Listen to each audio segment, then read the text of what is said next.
Wazaaaaa, my dudes! It's your boy Max from Whitcream Media back at it again with another detailed guide. So today we'll be talking about how to cap your resistance stats. A lot of people in game have been asking me this and it always ends up in a long explanation, so I thought to myself, why not make a guide about it?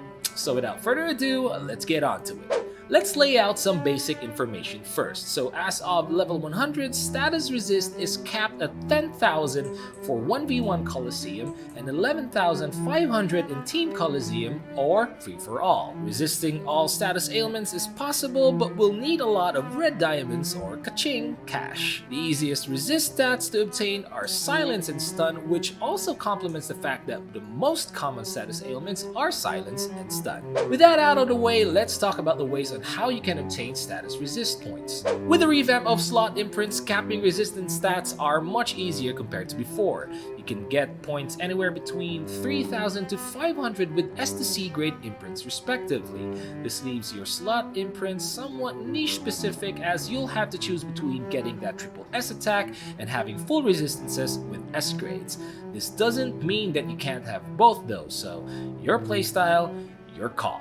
This one is by far the most obtainable method for you to reach full resistance. Most of the time, players will prefer having 6 stacks of either Mac, Antares, or even Crap.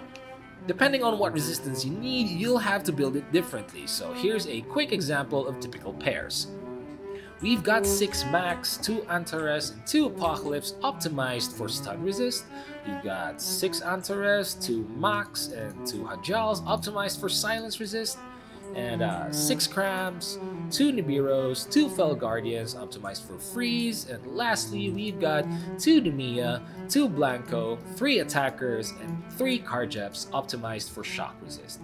I am basically foreshadowing the shock medicine, yeehaw! Note that these are only examples or templates that you can follow. Depending on your luck with slot imprints, you may need to adjust your awakening stones again, so yeah, it's an expensive affair. Titles, also known as titles. Jeez, ED can't even talk about titles without you censoring titles. This is probably the most daunting method to obtain your resistance stats, but it does not rely on luck. Just a load of fatigue, time, and effort. A lot of titles give a decent amount of stat resist, and some even reach the 1000 mark. A more common approach is getting stats from titles that you haven't capped yet, like freeze or shock. To save you some time on knowing what title to get, here is a list of considerable stat resist titles that you can obtain.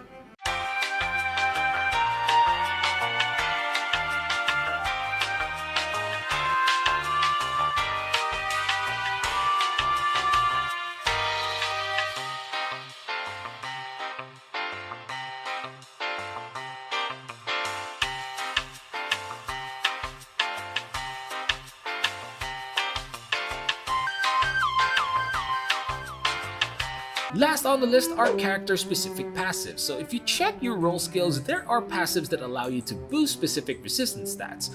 Archers, for example, have a passive called Mild Spirit that increases their resistances to both silence and stun. Hey guys, Max here from post-production. So I just want to point out that the stats from Spirit Resists only activate when you are on Over Spirit mode. The raw stats you get from each spirit are indicated here, just in case you're confused as to why you're not getting any stat boosts. Okay, moving on. So go ahead, explore your character passives and build on them depending on what you need.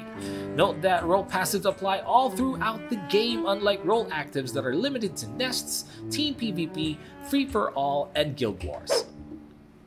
Thank you so much for tuning in, and we hope this guide helped you out. So if you think we missed something, please let us know down in the comments.